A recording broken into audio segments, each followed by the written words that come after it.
As a child, I always knew that I was different. I always knew that I was a black sheep.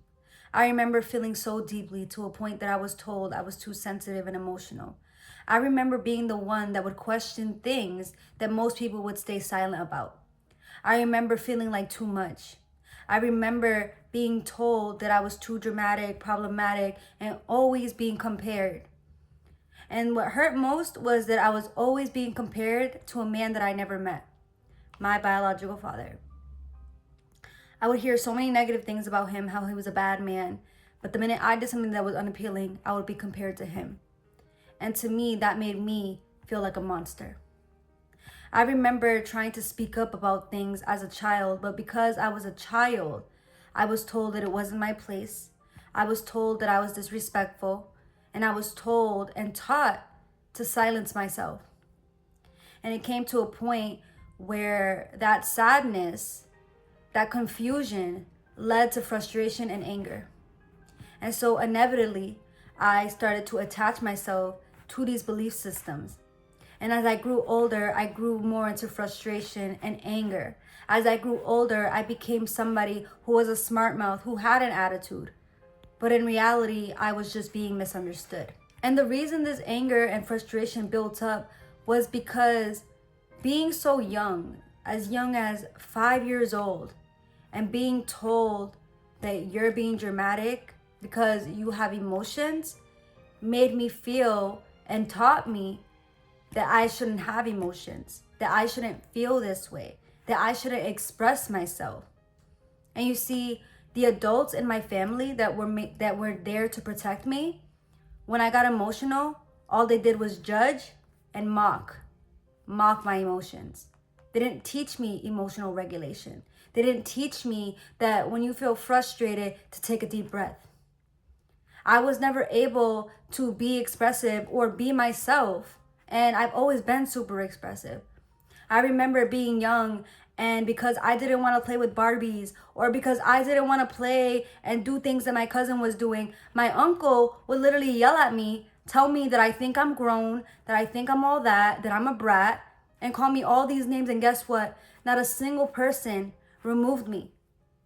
They continuously brought me around those people that shamed me, those people that mocked me. And as I grew older, I grew more insecure. As I grew older, I felt like I couldn't express myself, I couldn't be myself, I couldn't have an opinion because I was a child. And all that did was build up anger and frustration for me. And all that did was give these people more excuses to label me, to judge me. And so from there, silence is what taught me to conform to that reality.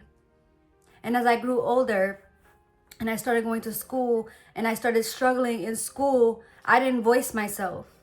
I didn't let it be known that I was struggling. Why? Because I didn't want to come home and be the one to bring drama and chaos, because I didn't want to be labeled as that person.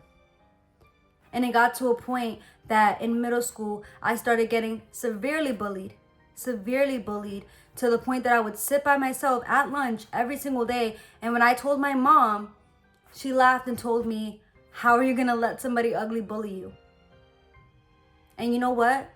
That just made me feel unheard and unseen. And so I went to school every day and I stayed silent. I didn't speak up for myself. I didn't say what I wanted to say. But you see, most people in my family wouldn't believe that because of how outspoken I was. I always portrayed this image of me that wasn't sensitive because I didn't want to be looked at as emotional. I didn't want to be looked at as too much. So I took my attitude and I took my sass and I became the loud one. I was loud. I was fun. I was always joking. I was always, just trying to be the life of the party because I didn't want them to look at me and label me as weak or emotional or sensitive or too much. But that really wasn't me. I was just trying to overcompensate at a place where I didn't feel safe. In a place where I felt like I had to walk on eggshells because I would be mocked, because I would be judged, because I would be compared. And it wasn't good. It wasn't happy.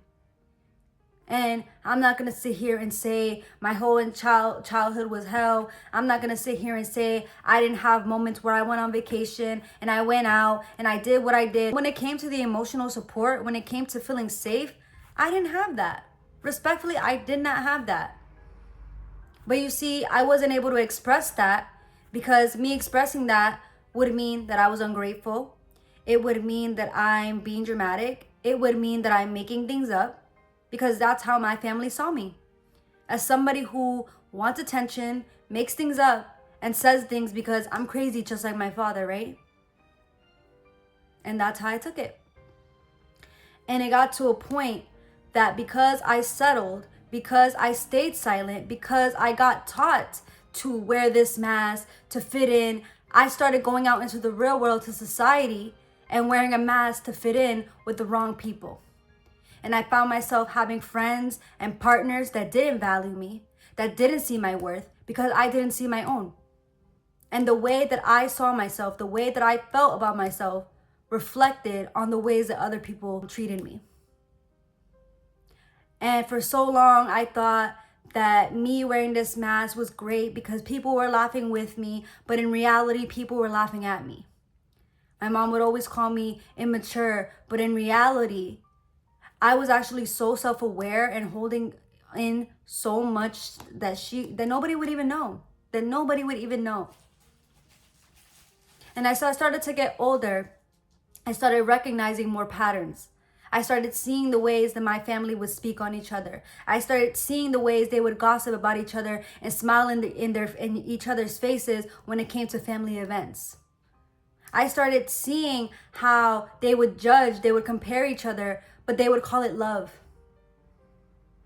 And they would condition you to feel like, well, this is normal in a family, blah, blah, blah, blah, blah. None of that is normal. Because now I'm going out into the world and I'm picking up on these habits. I'm picking up on these behaviors. I'm picking up on these feelings and emotions. And I'm not becoming the best version of myself. I'm just continuing to be in this cycle of pain, of silence, of suffering, right? Because we're taught that suffering and struggling means strength, that it makes you strong.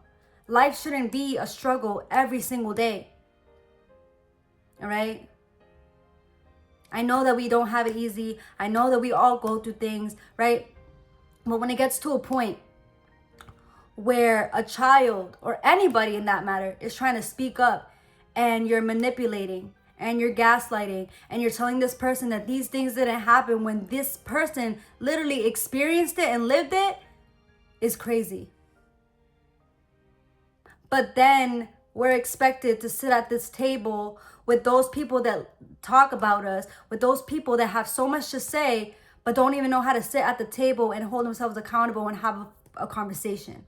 I know that I'm not innocent, and I'm not about to come on here and tell you that I was the most innocent kid, that I was super quiet. No, I had sass, I had attitude, but there was a reason for it. It wasn't for no reason. It was because I was misunderstood.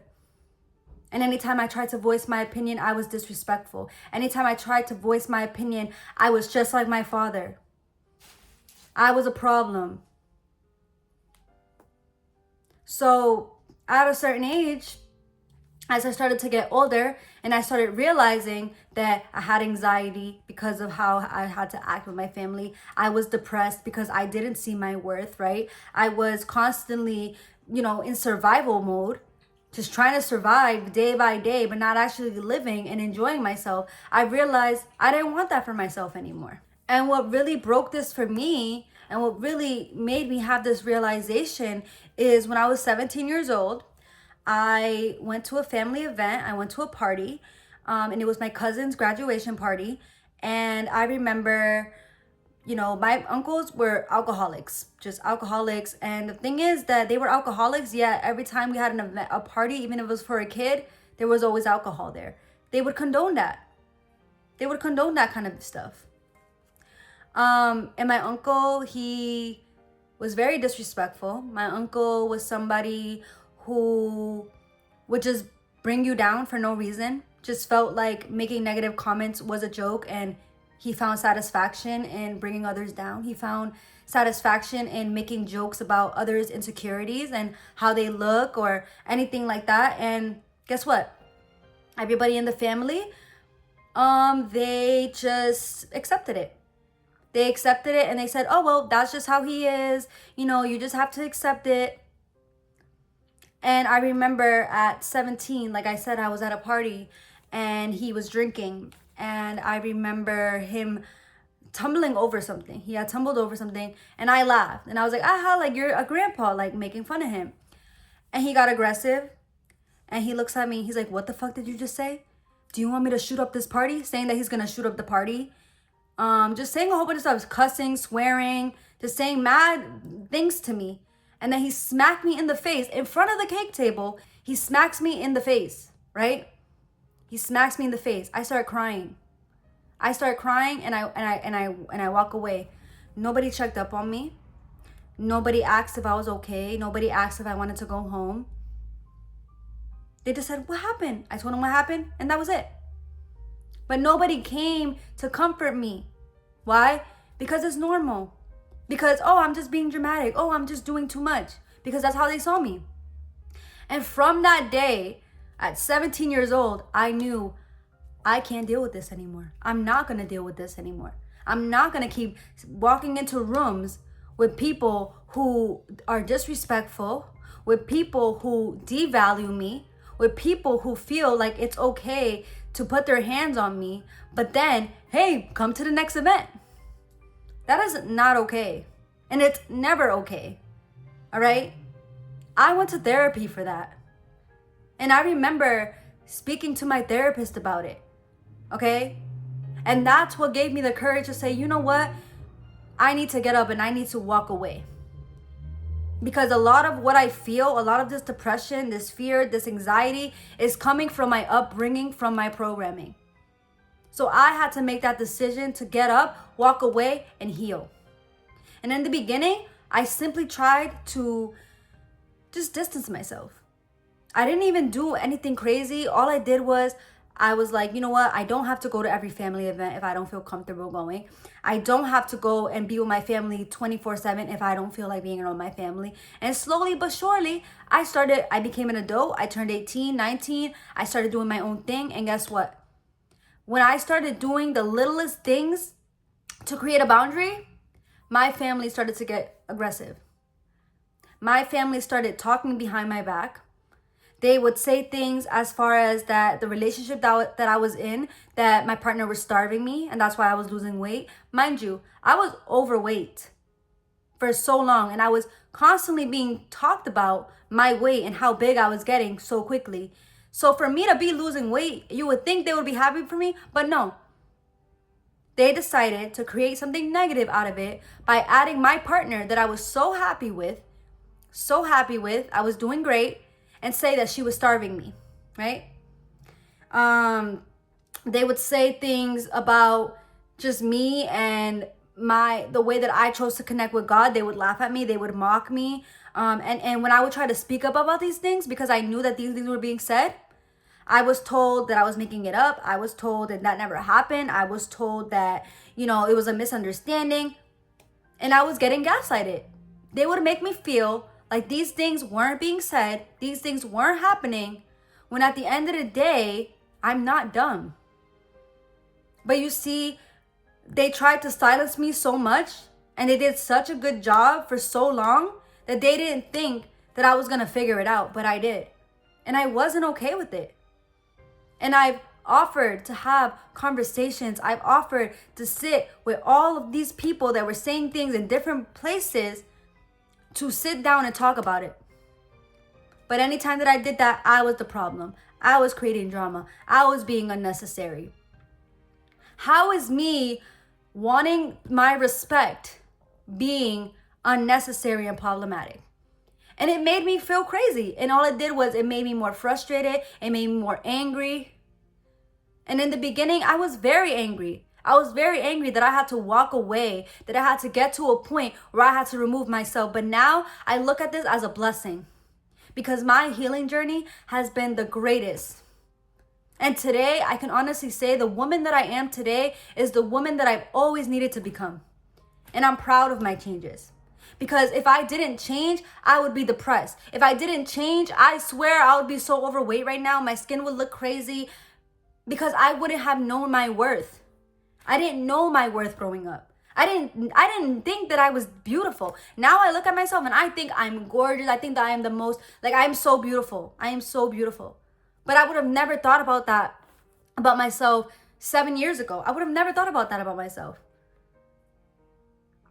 Because I was never treated as if I was beautiful. I was never treated as if, I was a human who had feelings and emotions.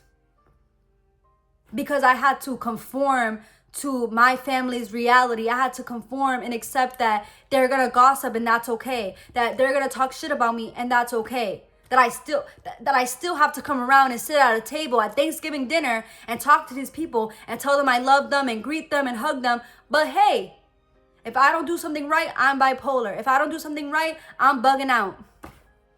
Why would anybody want to live like that? Why would anybody want to live like that? I didn't. And so me choosing myself and me choosing to heal has been the greatest thing that I've ever done for myself. Because I've learned to regulate my emotions. I've learned to heal myself. I've learned to get back up and honor myself. I've learned to rebuild this confidence with myself. It was not because of my family.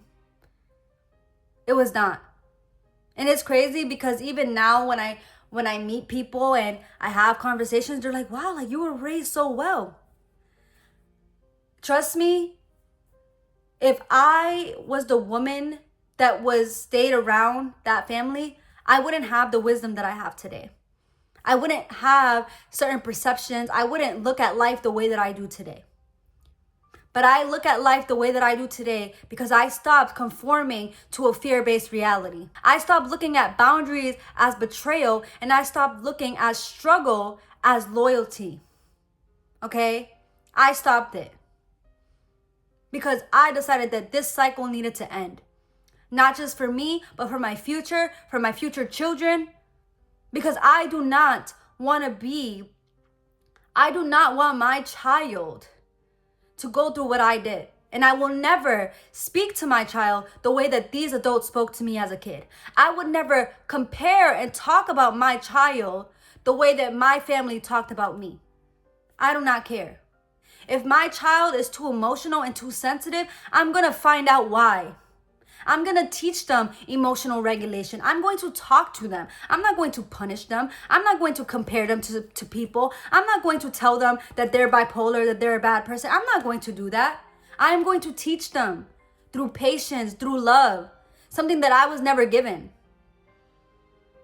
Breaking a cycle is not just about walking away from these people, but it's about reprogramming yourself. It's about remothering yourself. And that's what I've done. In the last 5 years, that's what I've done. I've remothered myself. I had to heal from things that I didn't even realize that I had to heal from.